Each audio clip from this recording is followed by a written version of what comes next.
The Vandals were a tribe of people who invaded Europe in the 4th and 5th century and for no apparent reason destroyed much of what they found there. Sometimes it seems as if the Vandals live again and have invaded the United States of America.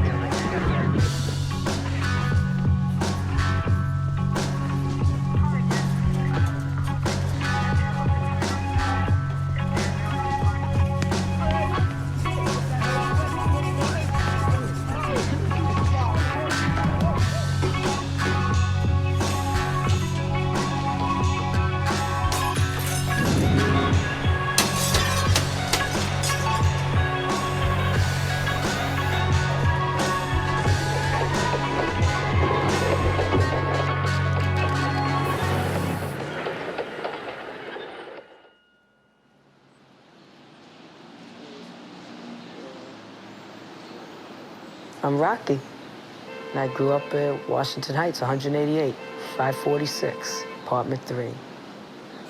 Washington Heights was the birthplace of graffiti.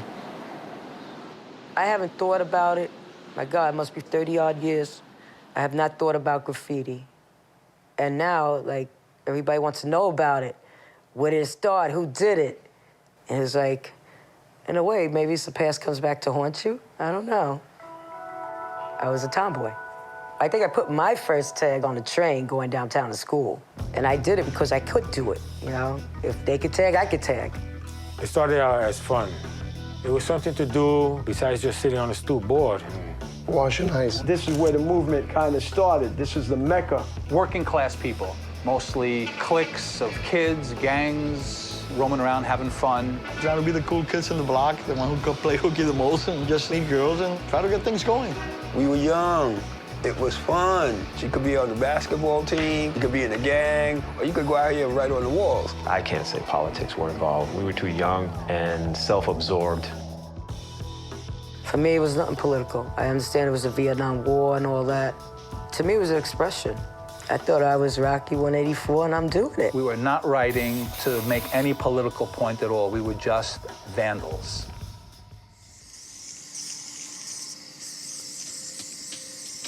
Graffiti is the largest art movement in the world, a global phenomena that can be seen on the walls of every major city. However, graffiti is no longer relegated to the streets and has made its way into galleries and museums around the world. It can also be found on commercial products, from T-shirts to automobiles. And many of the world's biggest brands commission graffiti artists to create special products or design marketing campaigns. There is even an industry dedicated to the production of graffiti supplies, which generates millions of dollars each year.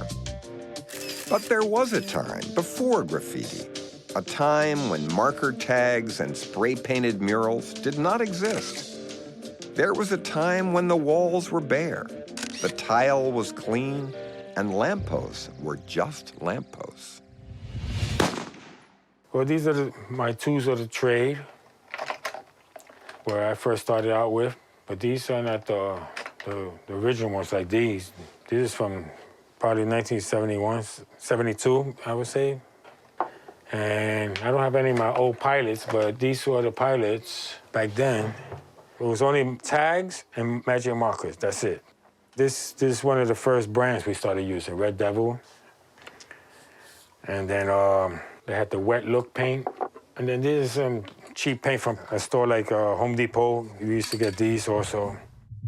As graffiti crews evolved, so did their supplies.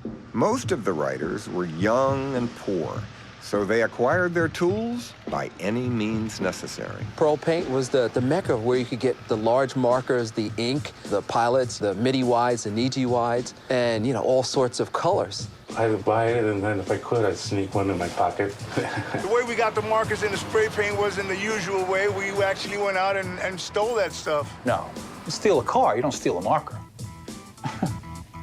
Steal a marker? It's crazy.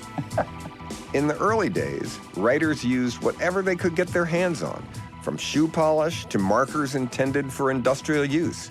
Now, they added spray paint to their tool set. A marker was a lot easier to go in a store and steal. Spray paint now puts you in a different division. Long trench coats, you put your hands in, you could take your hands out. So you could take cans of spray paint and fill them in. They write their name around so they could be known. It don't make no kind of sense. They want to be known, they don't have to spread their name around, you know? So they really, you think they're trying to be famous? Yeah. Yeah. Do you think it works? Yeah, I think it works. Yeah. What do you use? You use spray paint cans? Who, me? Well, anyone who does. Yeah, they use spray paint cans. Or magic markers. Magic markers? Or shoe polish. Or what? Or shoe polish. Now, you seem to know. Are you an expert? Yeah. We were like the celebrities, and if I hit a big, clean wall, 30 names would follow. Names tended to be clustered. If you wrote underneath a wall, the next guy wouldn't write around the corner. He would probably write right next to you. And they became bigger. They became more daring, and I was really amazed at some of the feats that some of these kids. The more dangerous the situation was, the more your name would be recognized. It was a sign of the times. It was a sign of our youth, our lack of funds, and possibly the lack of paternal guidance. We didn't care about people, what they would say to us. You know, actually, some of us wanted to be seen doing it. We were trying to get that reputation that, you know, oh my God, there's Henry 161 writing his name again, or Mike 171. We were very, very reckless in the way we did it. See, but my shit was hit and run. Hit and run. See, these fucking guys later on, they had all the time in the world. Go at nighttime, take their time and shit, you know?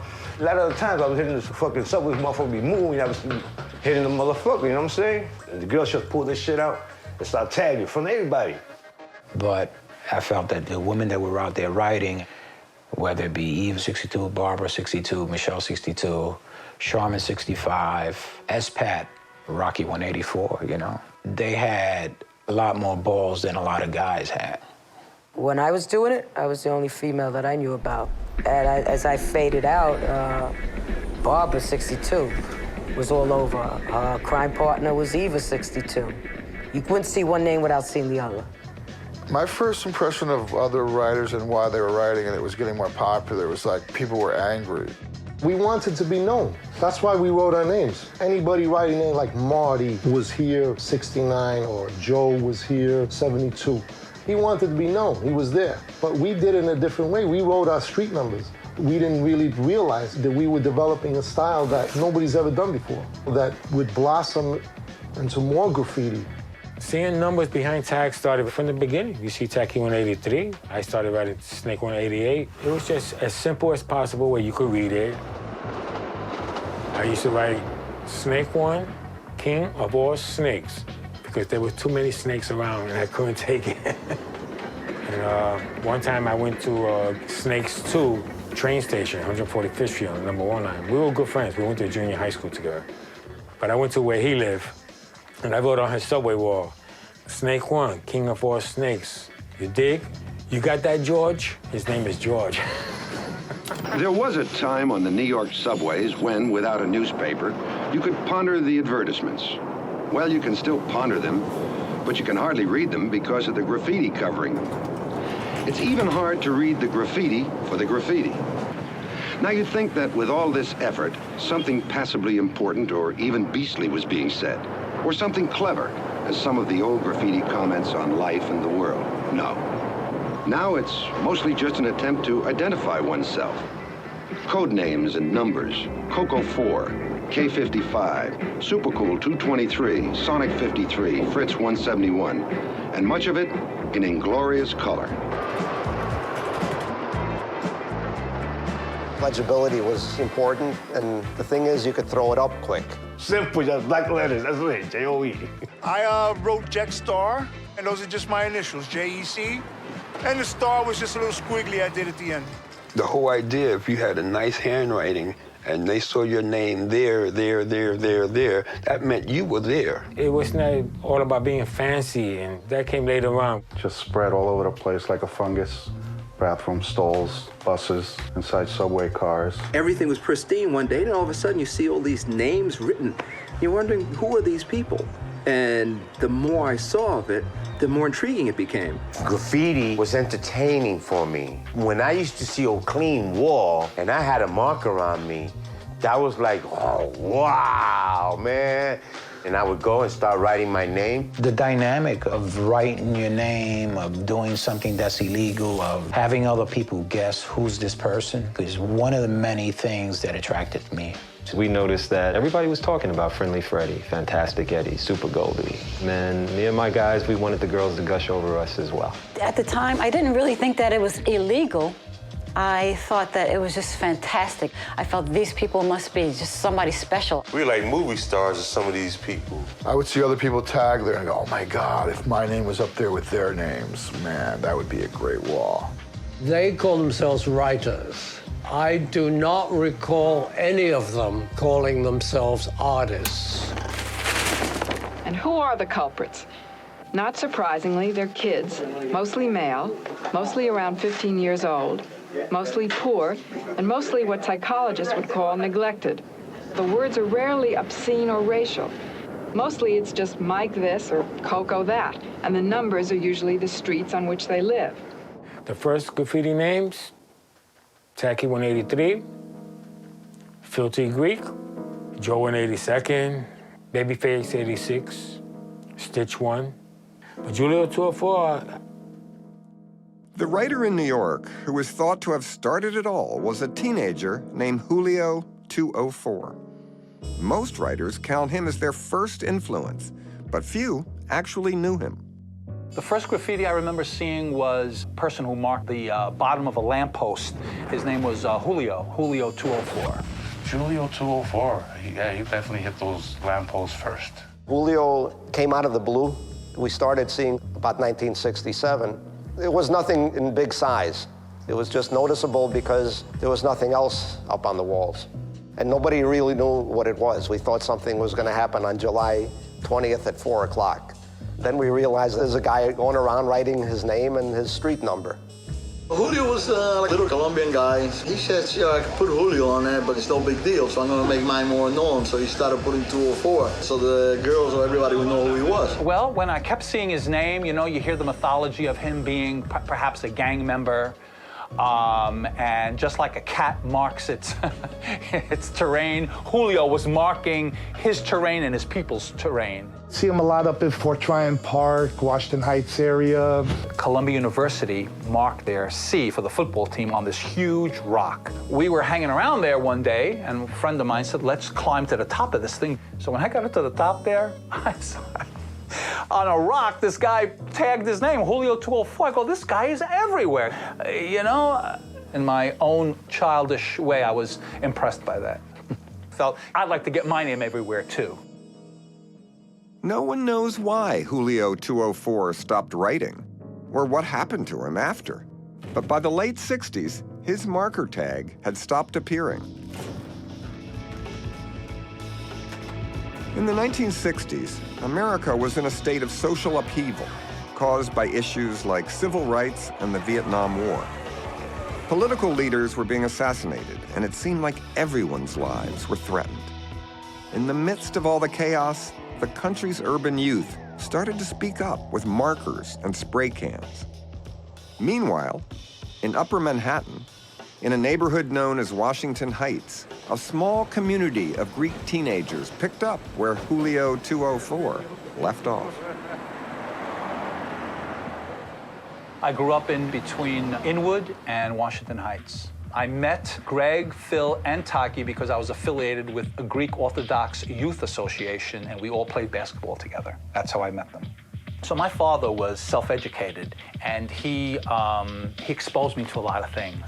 And part of that was, you know, trying to be an individual of some kind, and you know, I would want to do something different. You know? I wanted everyone to know who I was. So my first name was Phil, my last name began with a T, so my moniker was Phil T. Greek. It was unusual, it was unique. I wasn't Puerto Rican, you know, I wasn't Irish, I was Greek. So I wanted to make a Greek mark, you know. Julio 204 was very legible, and I wanted mine to be even more legible.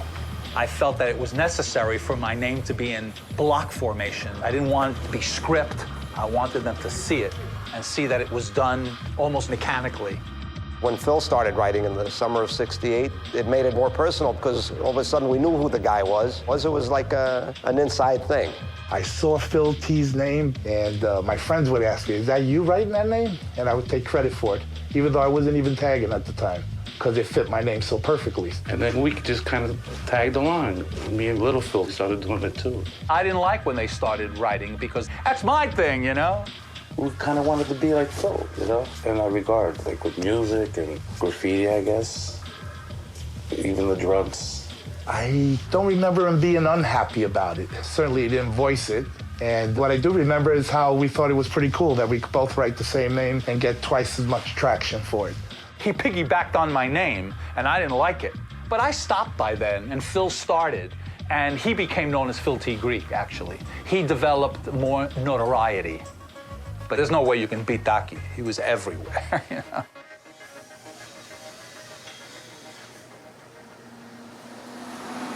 I've always been called Taki by everyone. Taki is a real name. It's derived from Demetrius because when you're a little kid, it's hard to say Demetrius, so you tend to say Taki. It's a very common nickname in Greece, and it either sticks with you or it doesn't. But only a Greek would know that it's a name, basically. I never thought of getting anything out of the graffiti. It was just something you did for the summer. I was either with Phil or Greg, and they were writing, and I said, oh, let me try that. And I just put Taki, and I said, oh, let me put 183, because they're putting the year, they're putting Greek. I'll just put the number, like Julio. The graffiti was also part of the friendship. I mean, it was the sports, it was the friendship. You moved as a group, so let's go up to the bus terminal. That had nice, smooth walls. We'd hang around the church steps, we'd hit the church steps. When we go to basketball games, we always carried a marker, because you got to tag along the way. It kind of, you marked your territory in a way. But during the summer of '70, I was working as a messenger, and the way you made any kind of money is they'd give you the car fare for the delivery, and you'd walk it. So if I had to walk from 57th Street to 86th Street with a package, I would just zigzag. And every time it was a red light, I'd stop, put my name on a pole. You know how much you can cover? Taki 183 started writing his name in neighborhoods outside his own, and people around the city started to take notice.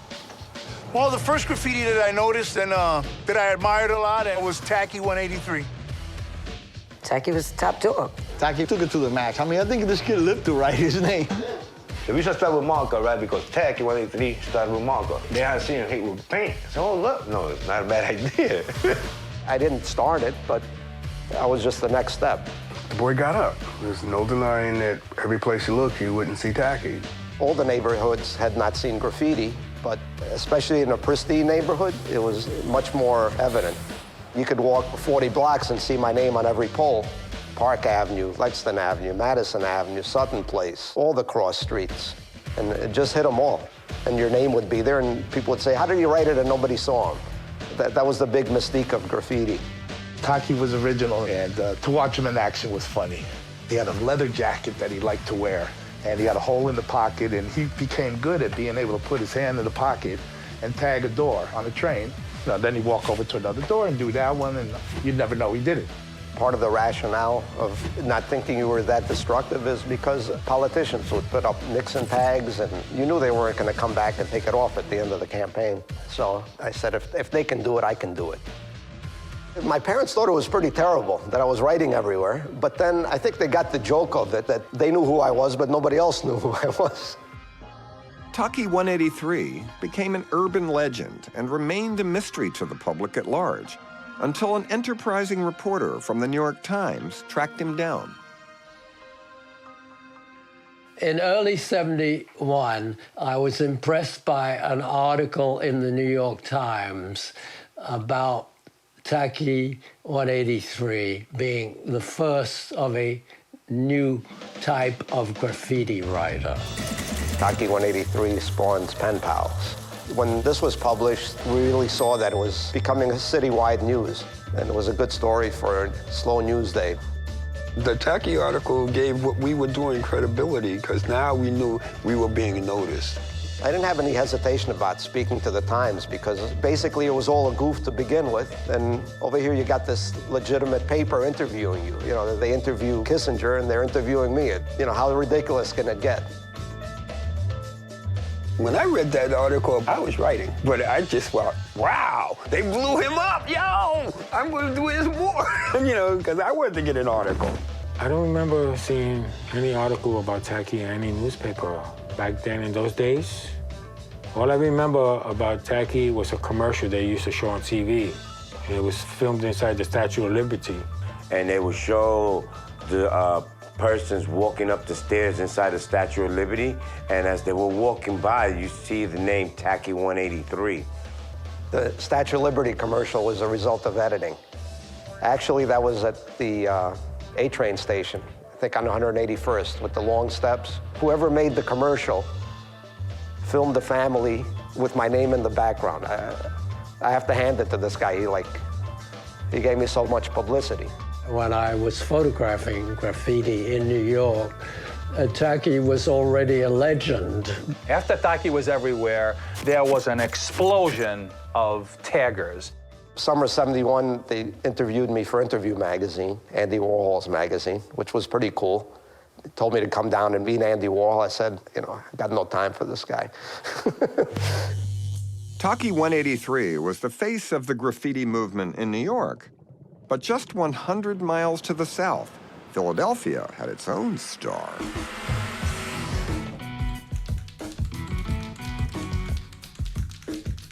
I was established in 1965 at a reform school, and Mr. Swanson, who was the head cook, used to always prepare white bread with our meals. I used to always remember how my grandma used to bake cornbread. So I used to get out of line and go in the back and say, Mr. Swanson, how come you don't serve cornbread on a menu? And he gripped me by my shirt and took me out to my counselor and told my counselor, keep this cornbread out my kitchen. And all my peers at the table started laughing, cornbread, cornbread. And throughout the institution, which was infested with gangs, who wrote their names all over the walls of the institution to be recognized by their gang name, I wanted recognition too. So I wrote cornbread, real big letters, right by all the gangs' names. But I took a step further than that. I wrote my name in the visiting hall, in the chow hall, in the bathroom, in the school, in the church, everywhere. When I came home in 1967, I took that same concept to the city walls to establish a reputation, and I wrote my name everywhere. People started talking about it. It wasn't long before other teenage juveniles began to spray paint their names.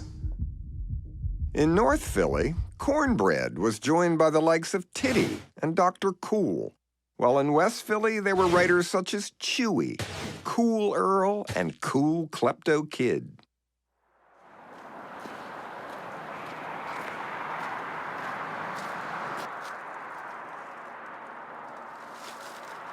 My name is Edward Leatherbury, AKA Cool Klepto Kid, AKA The Kid. When I first started writing graffiti was, I believe, in '67.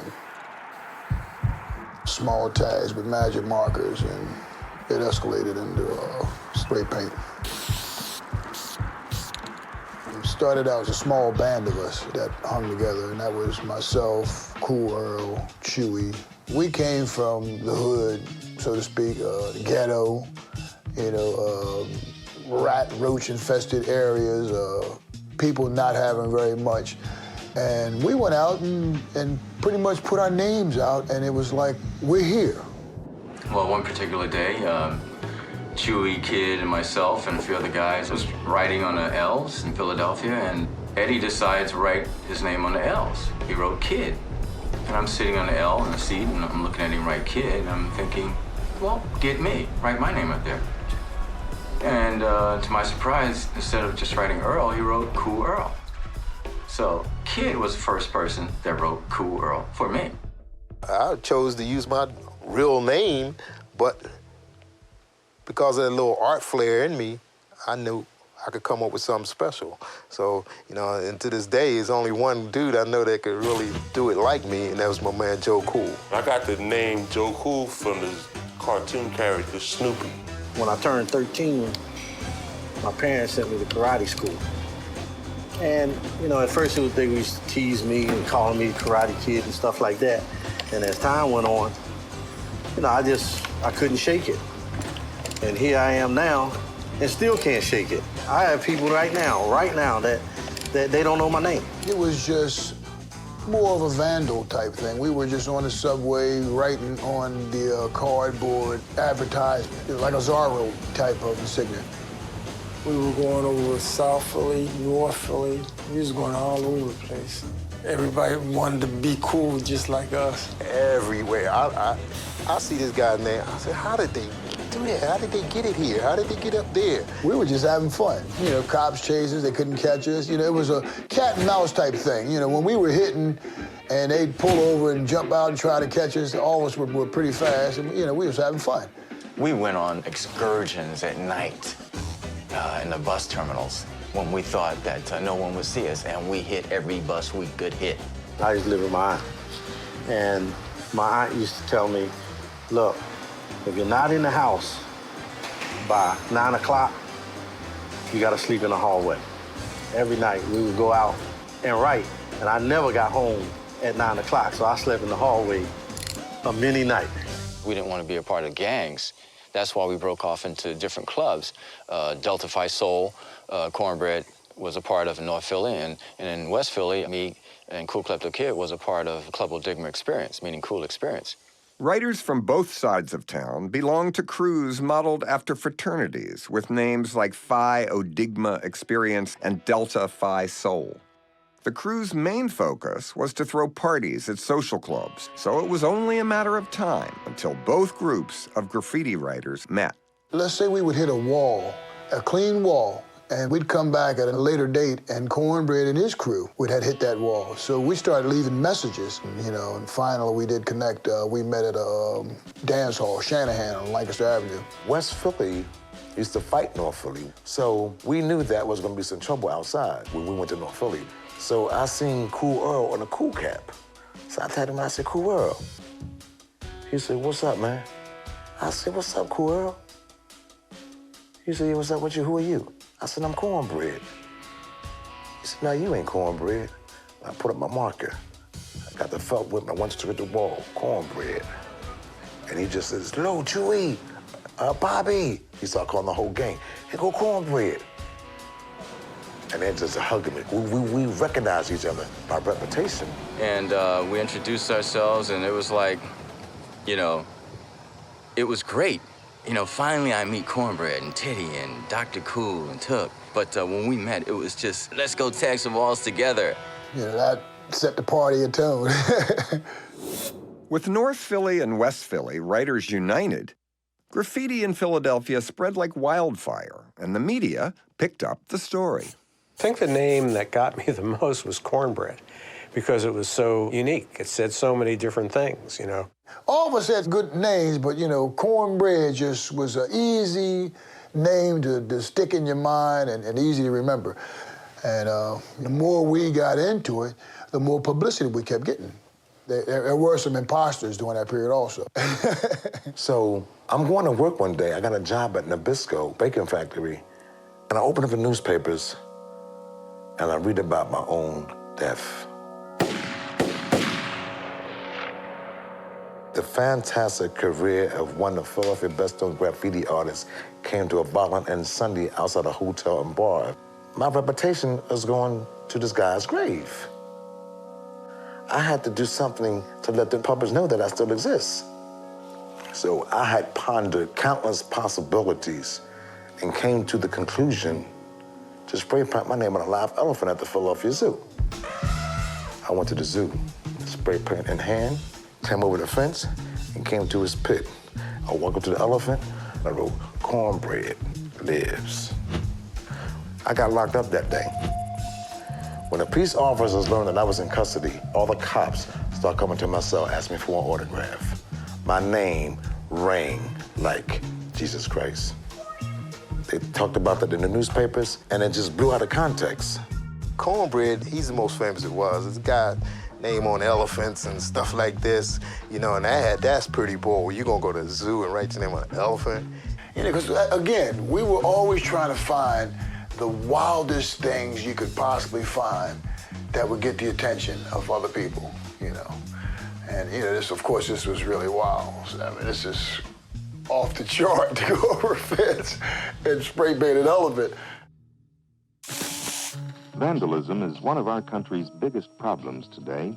Estimates for destruction to school facilities alone is over $100 million per year.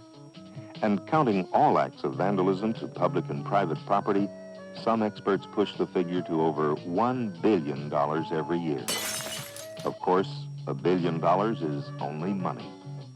But what about the tens of thousands of these young people convicted of these crimes? I had some sources in the black community in Philadelphia, and a couple of them said they could help me find these guys. So we set up a meeting at the Philadelphia Inquirer. I remember May 2nd, 1971, Today magazine did an article on the aerosol autographers and why we do it. That was my mission as a reporter, to explain it. But when people read it, they took it the wrong way. The Inquirer received 400 letters, and people were genuinely angry. They took it as an endorsement, and it was never an endorsement. I think at that point, things really blew up, and a number of other writers came out of the woodworks. See, somebody wrote up here the crew. I don't know who put the crew here. Oh. That happened a lot. One person would put their name on the wall, and then in the long run, everybody would hit, especially the top names. And as soon as the top names hit, then you had all the followers, bang, bang, bang, bang, bang, with the names up on it. It'd be, you know, like if Cornbread put his name up on the wall, and everybody would hit. I looked at it as an archaeological kind of a thing. What are people going to think when they unearth this civilization and they see this stuff? New Yorkers and cats from Philly shared some kind of symbiotic relationship. I don't know what it was, but it was real. So, you know, guys from Philly who say we were first, God bless them. Guys from the Bronx who say, no, we were first, God bless them. Who's to say who's first? It's not that important. If it never went anywhere, it wouldn't have mattered who was first or last. It's only important because you want to establish how it started. You know, I know guys from other cities, they're saying we were first. Well, that was good, but you know, there's kids that never left their neighborhoods. If they were the first in their neighborhood and they had never been to Washington Heights, well, then they were first there. I lived on a commune in 1970 up here in West Kill, New York. So after I came back from that commune in 1970, and I landed back with my own group of friends in Central Park around the Bethesda Fountain, that's when I started writing, really. But I remember in 71, you could go on the #1 train or any station like that on the way up. Every single piece of the white tile would be tagged, like totally bombed. I remember the first time I went uptown and like the doors opened up on a station like that, I thought, oh my God. You never saw anything like it. It was scary. You didn't feel safe right away. You felt like if people could write this much all over the place, we're the cops. Like, this is wild up here. Our society has gotten to a chaotic state. That's when the outside of the trains are getting hit. And I mean, there were hundreds of riders then. I thought, oh my God, this is a scene. This is a cultural explosion.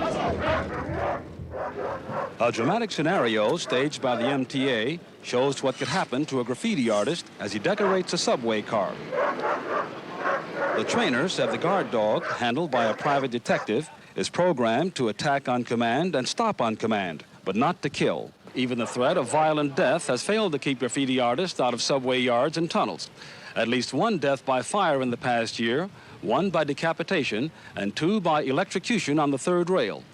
Is it possible, then, that such dedicated artists will abandon their natural habitat to avoid being bitten by a dog?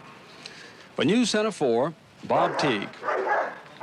With walls covered in names, legibility and street numbers were no longer enough. In order to stand out, writers had to add style. In my world, wearing a crown meant that I became a king.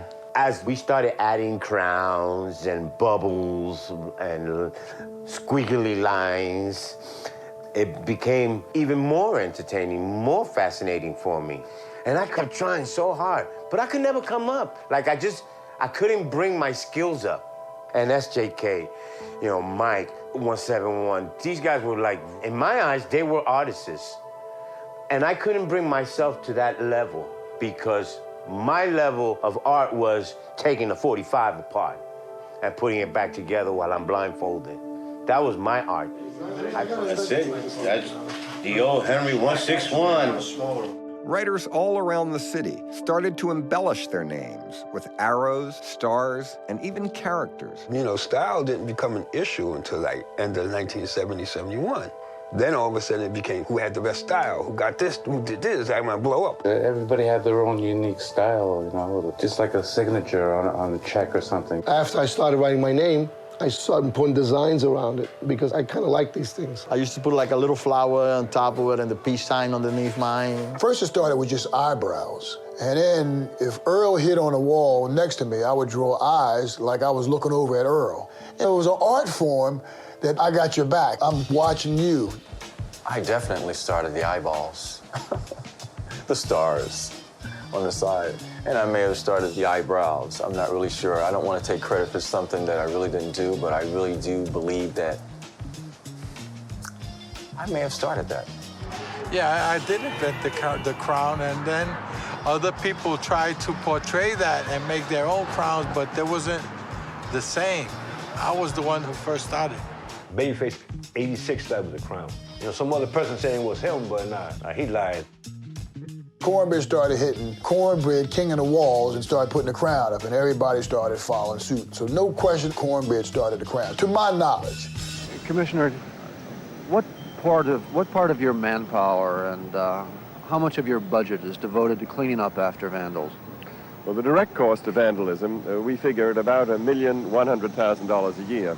The indirect cost is very much higher than that because we're constantly having to divert men who could be doing constructive work in the green parts of the park to correcting antisocial and often very vicious acts. At the moment, we are dealing with a program which tries to act on the principle that if you can catch vandalism quickly, you prevent that further deterioration which sets in. And we have organized squads and trucks in each borough which are going to be able to go out and do the minimal but necessary repairs on the spot. When that's done, they leave a sign saying, we've been here in a preliminary way, the vandals have done their work, but PRCA will be back. I became attached to it. It's like a disease, I guess. I never left home without my magic marker. I used to get home late at night. From the morning, I was home all fucked up, full of paint, over here, all over my hands, you know, like, then go home, eat, take a shower, back the same shit next morning. It was an escape route. I would forget the streets. I didn't think of no violence. I didn't think of my mother getting beat up. I didn't think of anything bad. My mind was just focused on the graffiti. We're adventurous, you know what I mean? We like governors travel, you know what I mean? You just want to go on an adventure, you know? Get out of your neighborhood, see something different. They know me as Mike 171, Mighty Whitey, the Uptown Money Maker, Downtown Heartbreaker. From the city with no pity, so nice they had to name it twice, New York, New York. If you mess with me, you will see how much trouble I can be. Always with 38 and 45. But they were my spray cans. That's how I express myself. It's how we grew up, man, you know? My father died when I was 12 and 68, October 19th. Steve's father left his family. Steve's the oldest of 4 kids. And we had to go out in the streets and provide for our families, you know? And this is where graffiti came in, because we kind of started letting loose. You know, I was angry at the government. You know, my father taken away, my younger brother just died a few years ago. I had an incident that happened to me I really don't share. I was pushing robbery. Guy pushed me in the hallway, beat me with a gun, put me in the closet, ransacked the house. And what he did, he undressed me and raped me. And he put a knife to me, gun to me, and he penetrated me. I blacked out, 13 years old. And at that point in life, you know, I share this because it's something that I have to reveal of who I am today, because of that made me close down. I put a steel casing around my life. I put a brick wall around that. And I just went on a suicidal, homicidal mission. You know, I was graffiti all the time, out in the streets, drugs, gang banging, the whole 9. And I don't care if I lived or died. You know, the gangs came to us and said, listen, you guys live here, we got a gang, you want protection, you want nothing to happen to you, you gotta join with us. The older guys that were like 15, 16, 17 years old, they were starting to wear their gang jackets. And that caught my attention because it was more violent.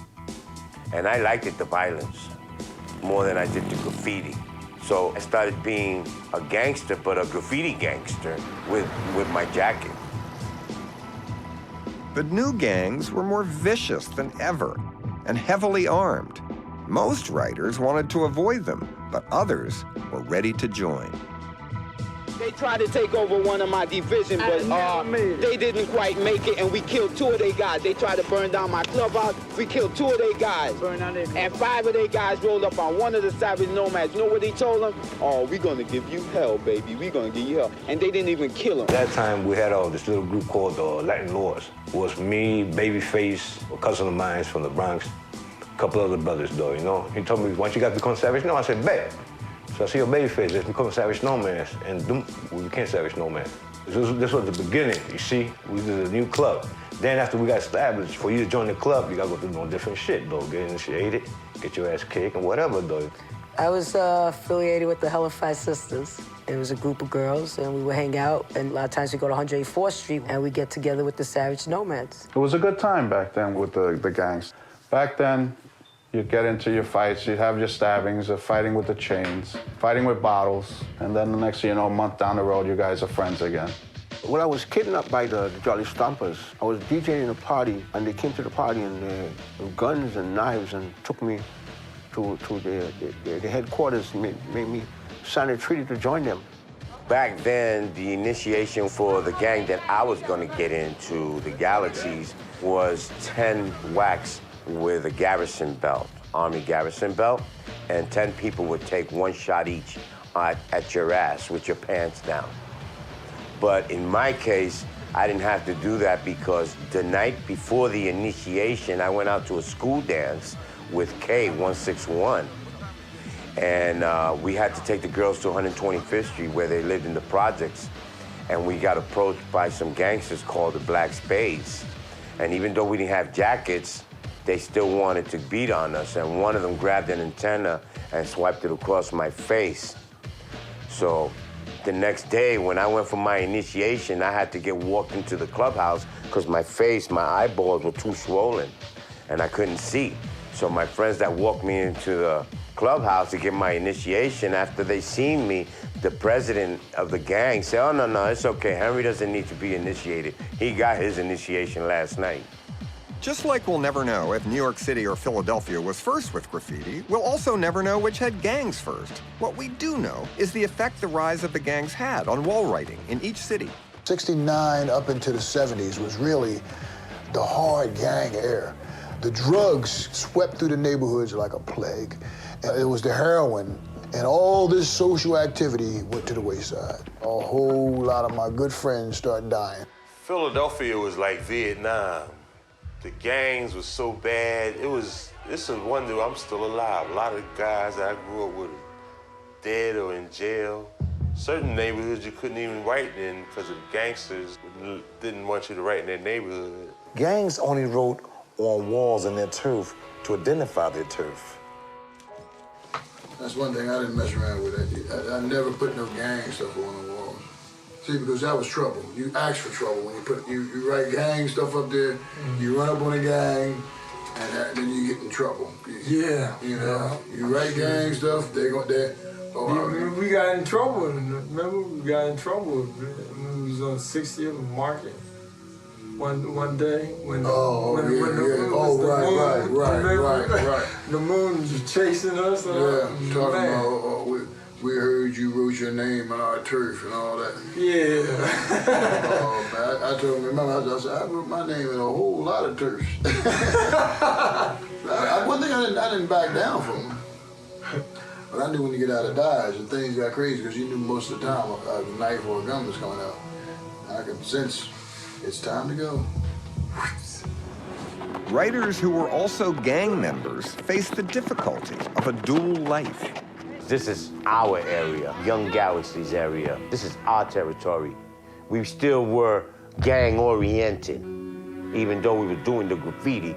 Because like this, you get busted, right? Then they hold up, Joe 182, Savage Nomad, you know? This is the same fucking guy, though, you know? I don't want to get no blame for bullshit, though. If I get busted, Joe 182 is a different story. I get busted with doing gang shit, that's a whole different story, you know? So I keep it like that, though, keep it apart. Most writers were not in gangs and hung out in small, unnamed groups that lacked organization. But in the summer of 1971, that started to change. If it was in this book, it had to be before 74, because that's when I went into the Navy. SJK, yeah, the Greek fella, he's a nice guy too. Writer's Corner.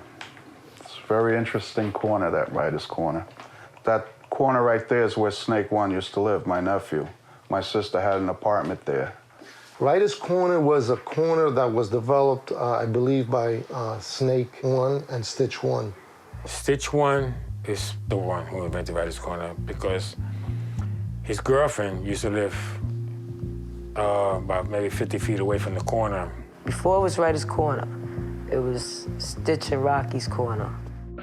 Stitch and I were in love, and he treated me like gold.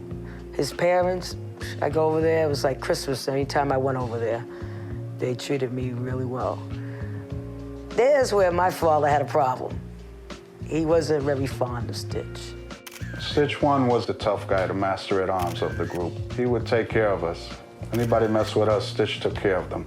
And I was a little bit of that too also. Stitch was tall, dark, and bow-legged. His family came out of Cuba. And he just had that face that just hang and wait to see who came up. Then SJK 171, myself and Jack Starr met Snake One, Stitch One, and Cat 87. They asked us to be members of the Writer's Corner 188. Now, that was kind of a borderline between the gangs of Washington Heights. This was a meeting place, the safe haven. We used to sit there, spray painting that corner. There used to be a Writer's Corner truck that everybody hit. And the guy didn't seem to mind because he gave up cleaning the truck. I don't remember anybody's legal name. We all knew each other by our tag name. After a while, all the writers from all around the city, from Brooklyn, Bronx, they would all come up there. We hung out there. We'd go to Writer's Corner to see who else was on Writer's Corner, what other graffiti writers we could meet, what other styles we could pick up. It would get packed in a matter of seconds. Their markers, their cans, what they're gonna go, what they're gonna do. And we kind of combined everybody together, like opened up. Number one question when you met a writer was, do you write? And when they said yes, it was, let's go. And it wasn't looking at them for what they looked like or who they were or how they spoke. So the gangs, the colors started coming off. So graffiti kind of broke down the barrier of the gangs. It was that unification of we are all writers. It was our spot, our moment. It was a way for me and Stitch to always be together. I look back at it as, people say, you gotta be a certain age to love and feel. I really love Stitch. I think I put him so far in the back of my head. But when we talk about him, he was one true love. And that's how I look at graffiti. Stitch One, Rocky 184 equal graffiti.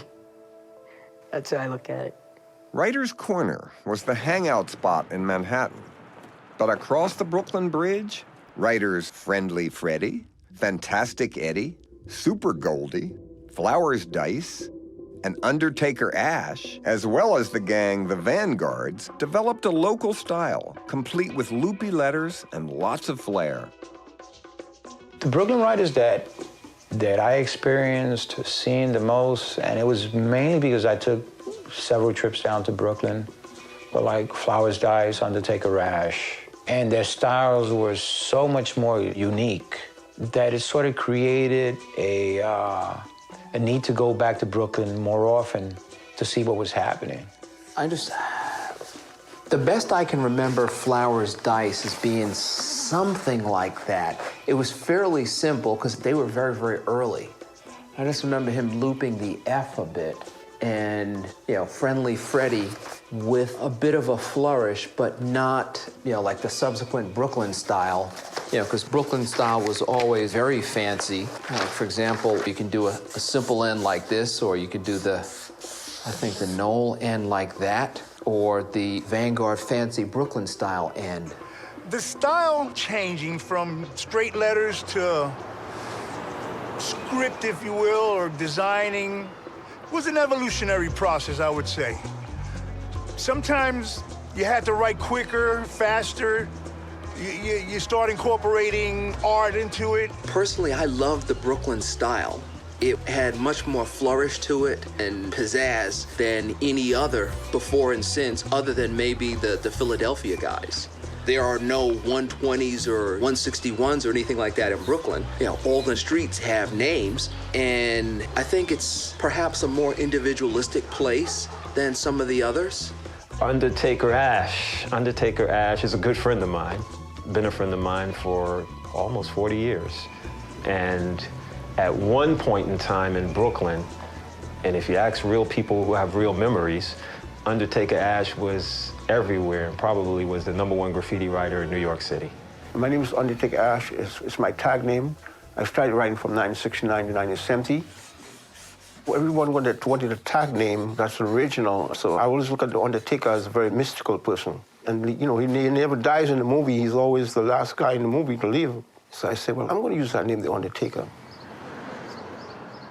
It was a social thing, you know. But then hanging with the guys, it just elevated to another step. There ended up being a core group of us that were hanging all the time that were doing that. And one Friday after school, we decided to go to Dino Nard's house and sit down and actually have a meeting. There were a lot of people there. There was about 20 or 30 guys there. And Dino Nard had a brilliant idea to try to bring graffiti artists under a banner, and the organization was the Ex-Vandals. They would soon become probably the most popular graffiti name out there, at least in the Brooklyn scene. What he did was convince everybody, you know, also from a marketing standpoint, let's take a period of time, you know, at night, go to all the places that everybody is going to see and bomb the shit out of it. But let's not write our names next to Ex-Vandals. Let's get Ex-Vandals out and create a buzz. For like the first month, we stopped tagging our own names, and we strictly only wrote the group name. Ex-Vandals was the beginning and end all of everything. Our names came second. The buzz was, what the fuck is an Ex-Vandal? People thought the Ex-Vandals was a gang. They didn't realize that it was just a graffiti movement. So we figured out a way that we could actually come out and see what our reaction was. So everybody painted Ex-Vandal jackets, and we had a plan where the first day of the week, Nard would wear his into school. The next day, 2 more cats. So by the end of the week, we had all revealed ourselves, and it was like, whoa, you guys in the Ex-Vandal? Yo! And it just, the reaction, everybody went crazy. Travelers on New York City's subways are offended daily by graffiti sprayed on subway cars and station walls in an incredible profusion. It's not funny. Cleaning off the mess is expensive. Over the years, New York has become known for just about everything a city can be known for. Its crime, its wealth, its filth, its slums, its architecture, its art museums. And now it's rapidly becoming known as the graffiti capital of the country, a title Philadelphia has held for years. Believe it or not, we had morals then. A lot of these guys just write on anything, anybody's house, property. I never wrote on anybody's property that I know of, you know, other than big businesses. No one home. I'm not gonna go up in their door and write my name on their door and stuff like that. Maybe in the projects, in the hallways, I might do it. You know, I'm not justifying it, but, you know, you did have some morals about you.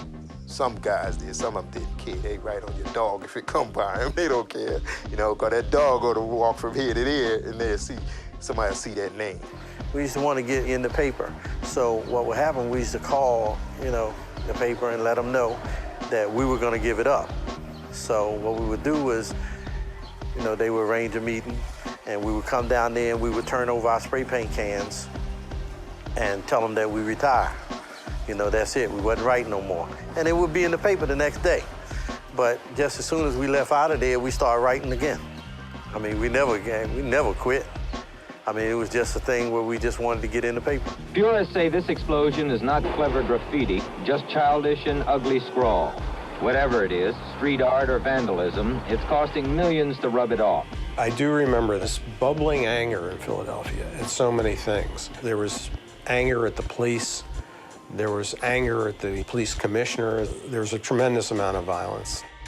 At the height of wall writing, Time magazine estimated there were 10,000 more graffiti writers in Philadelphia than New York, and this did not go unnoticed. Then Mayor Frank Rizzo issued a full-scale war on graffiti with an anti-graffiti campaign. His ultimate goal was to put as many writers in jail as he could. The Philadelphia Art Museum responded with the DUO, Department of Urban Outreach, which gave positive options and brought new opportunities for Philadelphia's wall writers, ranging from mural projects to sponsoring a city bus to be painted by the vandals. The graffiti attended workshop invited all these kids to do graffiti in a constructive way and possibly get paid, as opposed to doing graffiti damaging people's property. SEPTA gave us a bus to paint, and we had a multicolored bus. We had paint, you know, it was a design we put on paper first, and then we took this bus and we painted it, rode through our neighborhood, and anytime that bus came around, we were allowed to ride on it, free of charge. And the funny thing about it, out of respect, nobody never rode on that bus. This is the Graffiti Workshop's bus. There was a certain purity to what the first generation of writers did, because there was no payoff to it other than local fame.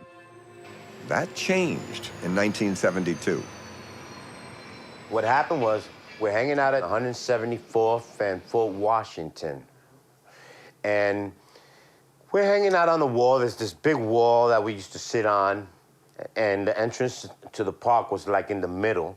Here comes this older gentleman, beard, glasses, and he's asking for names of writers, and he comes up with my name. He says, I'm looking for Henry 161, for Snake, Joe 182. And he's asking, do we know Stitch One? Older gentleman. Says his name is Hugo Martinez. We didn't know who he was. We thought he was a police officer, so we didn't tell him anything. He told us he wasn't a police officer. He said he wanted to do some things, wanted to get the graffiti off of the street, put the graffiti on canvases, make the graffiti known to people. He called it art. My understanding is that Hugo was a student of sociology at City College. He wanted to mimic what was going on in the streets of subways in a college art room. The word got around that we're gonna meet this day at City College, and so we still didn't know if we should trust this guy. So me, Stitch, I guess Cat, Web 2, we went to City College, but we couldn't find the building where this was taking place. So we just kept walking in all the buildings. Finally, we walked into this one building, all we smelled was spray paint. We said, yep, this is the place. It was like walking into heaven, because we had all this beautiful, white, clean paper and all these markers. And we used to have to rob our markers and our spray paint. So for us to see all that there for free was fascinating. And we just went to work and started drawing. We spent about 2 or 3 hours in there just writing and painting. And by the time we were done, Hugo was like, oh my God, that's beautiful. Martinez organized 20 of the top graffiti writers and founded United Graffiti Artists, UGA, in an attempt to take graffiti off the streets and into galleries. UGA included writers such as Coco 144, SJK 171, Phase 2, Snake 1, Bama, and Mike 171. UGA brought together some of the best at the time and enabled them to start to transcend the former criminal activity into a accepted format and started the movement of so-called graffiti art. It was actually a creative environment where you could pretty much write, paint, draw what you always wanted to write, paint, and draw on a train. Hugo works it with the city that if we stop hitting city municipal buildings and trains, buses, they give us a workshop and they would give us canvases and spray paint. So we made a contract not to go out there. And put our art on canvases. This group is called Graffiti Artists United. They meet in the apartment of a sociology student who has encouraged them to go straight. Everyone who's a member has given up subways and public walls and has turned instead to canvas or paper or the sociology student's bathroom walls. Although these particular graffiti artists paint legit now, they still remember the good old days, last week or so. Did you ever get arrested? Once, Did you do it again after that? a couple times. How come? Because I just wanted, I wanted to get known. And like that, I made a lot of new friends. After you go, after you're in the yards and you write your name on every train, like the day later when they come out, you just sit, in the station the whole day and just watch your trains going by, different colors, real nice. I give him a lot of props for his concept, to put 20 of the top artists together and have it be formed by their peers. Took a lot of things to conceptualize. We had meetings, we decided where we wanted to go, what we wanted to do, what kind of materials to buy. Pretty much everybody took on a responsibility. He started selling a lot of our paintings, and he said that he was selling our paintings so that we could have more materials to do this. So we said, okay, we agreed to it. We were young, we didn't know what was going on. All we know was that we was getting free markers and spray paint to do graffiti. We were getting paid. We thought we were getting paid. He had people that wanted their apartments graffitied.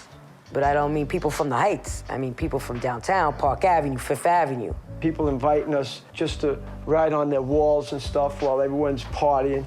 And we're exposed to like this high society. UGA was the first group to actually show graffiti on canvas.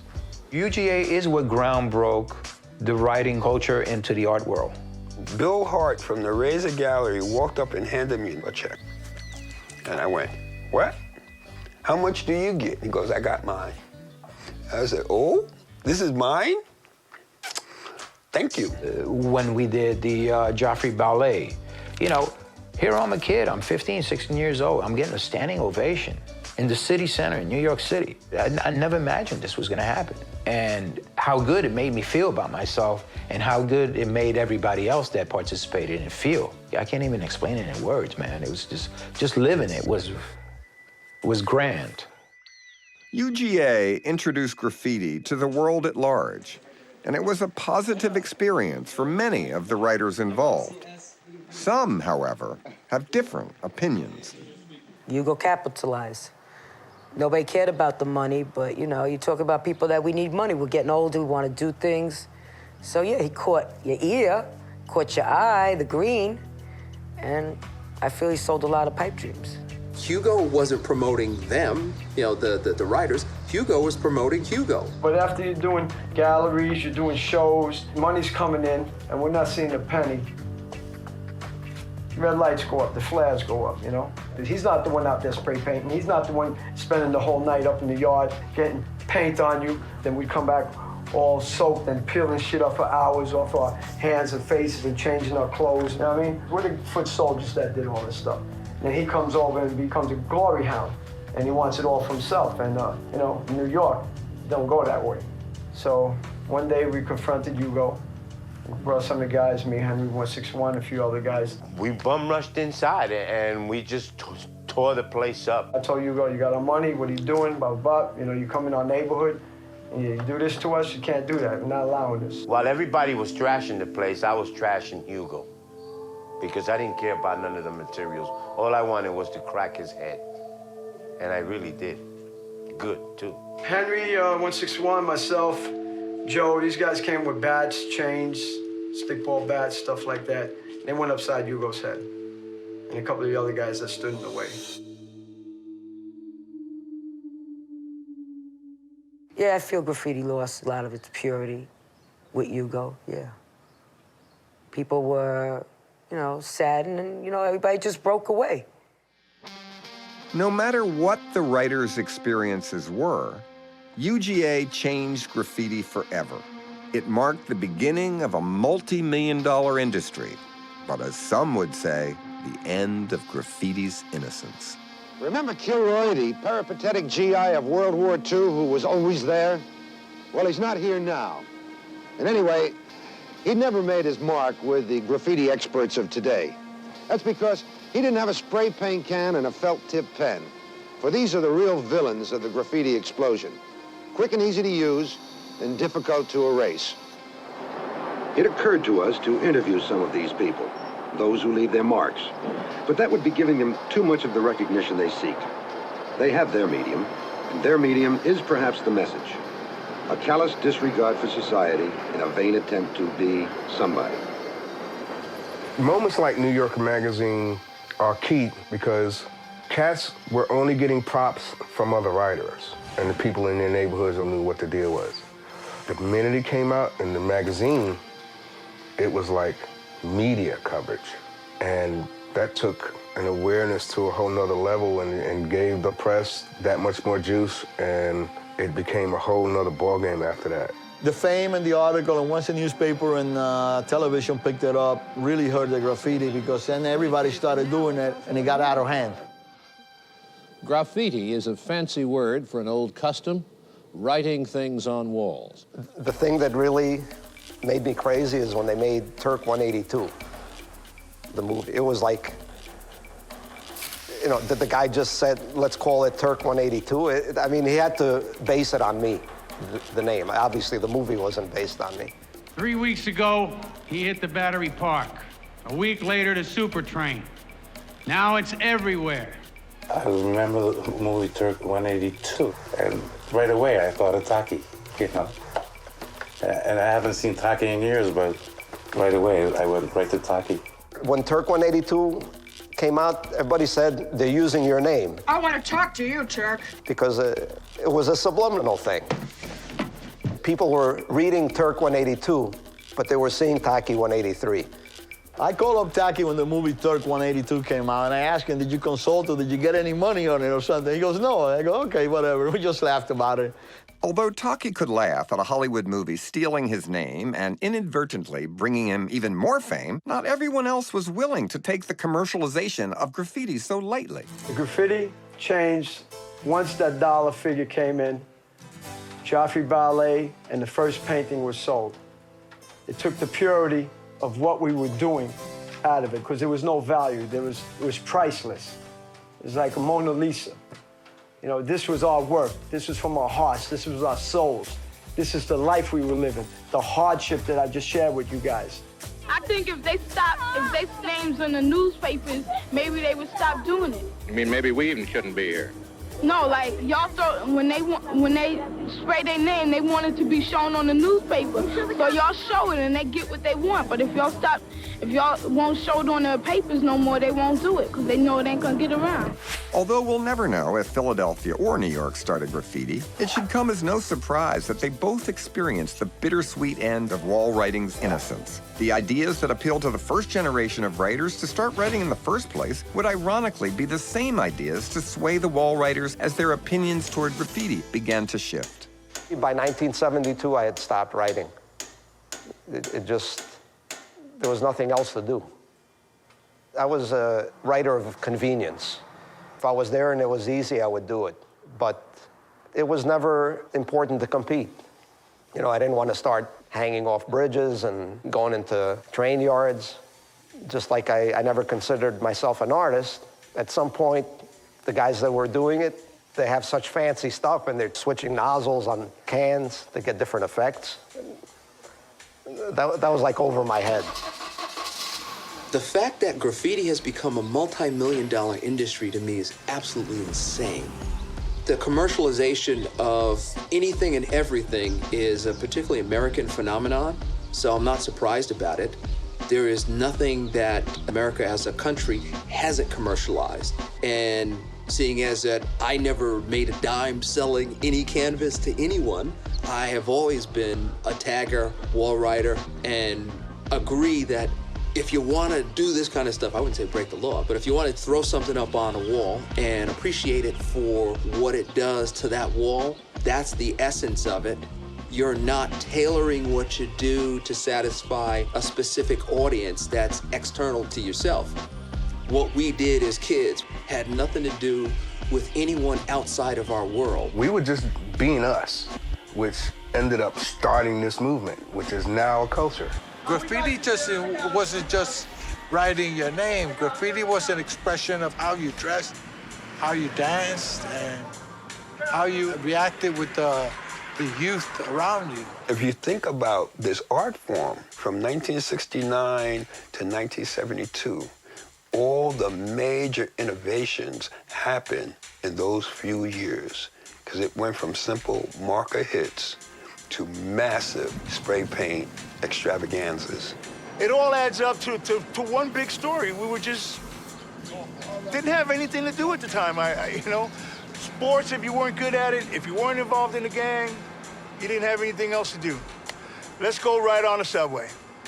And I look at it today, all these years later, and I'm fascinated by new names, and I wonder if the reasons for why kids did their writing is still the same. If I were a betting person, I would bet that it is. So to all of you people that had to paint your walls over and over and over, ... etc. I apologize to you from the bottom of my heart. Graffiti is attractive to kids because it's a cheap way to get notoriety. If you're not a great athlete, you're not a great scholar, you can always be a great writer. You know, you walk into a place and say, well, that's the guy that scores the most baskets, and that's the guy that writes a lot. Back then, these were the celebrities because they were all over. Everybody knew them. Even if you didn't know them personally, you knew the name. Be honest with you, I don't know if it's addiction or the fame. It was more like a job. For me, I just live for today. You know, yesterday's history, tomorrow's a mystery, so I lived it to the fullest. Because the worst already happened to me. The worst you could do is cage me or put me in jail, whatever. You're not going to take away who I am. You know, and so graffiti was a way of me expressing myself, putting it out, as you see. Mike 171, to you with love. And I think the reason why it was never legalized or never sanctioned was because they're afraid of freedom, you know, not you, but you know, they're afraid of freedom of speech and thought. They don't really want that to exist. And there were no leaders, and there was no schools, no institution. The people themselves developed it, and they got together and found out that the differences between each other weren't so different after all. We were family to each other, and we made each other feel important. We showed each other love, and graffiti did that. Phil went his way, and I haven't seen him in 35 years, even though I do see Greg. Taki, we were friends, we grew up, but we didn't communicate afterwards, so it's really neat. I mean, 35 years later, I would have never imagined that graffiti would bring us all together. I'm glad you came out, man. Yeah, that was full circle. Yeah. It was fun. It was a nice time in my life. I cherish it. They were good friends. You get me to cry, man. I was a sensitive guy.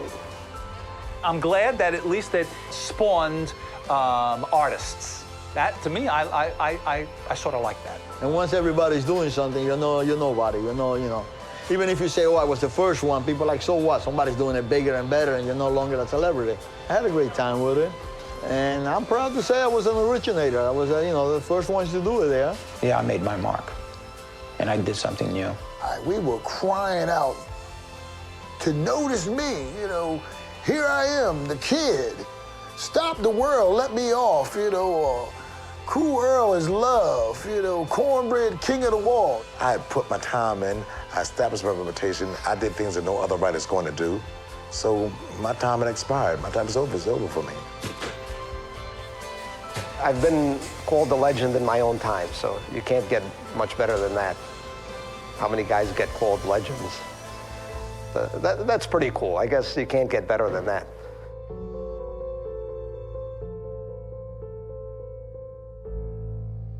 What do you think about graffiti? What's that? Writing on the walls. I think that's pretty over there. You don't like that? Or to make their parents pay for it. Every one of them. Lock them all up. Lock them up. What do you think about the writing on the wall? I don't know. You don't know? No. Do you like it, not like it? I don't like it. You don't like it? Why don't you like it? Oh, because it doesn't look very nice. I don't know what they're trying to say. As long as there's no profanity around it, it's all right. Usually there is no profanity in it. They're usually names and... it's better than the MEMBRO. Yeah, you're right. I agree with you. I do think it would be a good thing if they could catch the culprit or the culprits who are responsible for desecrating the walls. I think it's entertaining. I think they're very pertinent, they're very catching, and they're very truthful, and they're presented in a really good way. It's conveying a socially constructive message, isn't it? The others give a message, but in order to understand it, you have to understand so much more about the people who wrote the message. If it's not channeled, the kids are just going to continue to do it. They have a lot of energy. You know, take this energy potential and put it to use. It's all right with me just as long as they don't write on my wall, you know? Don't that make sense?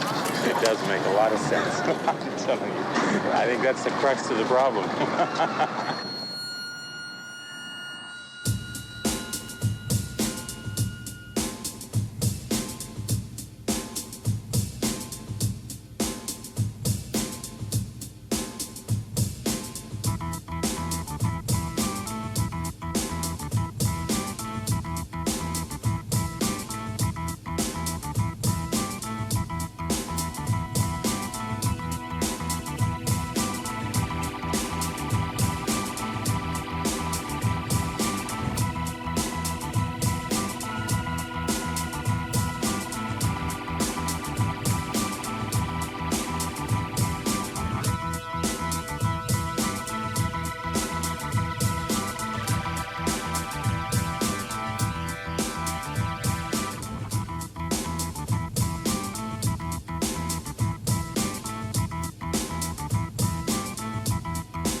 My life post-graffiti is, I'm glad I don't carry a marker around because I'm always tempted to write.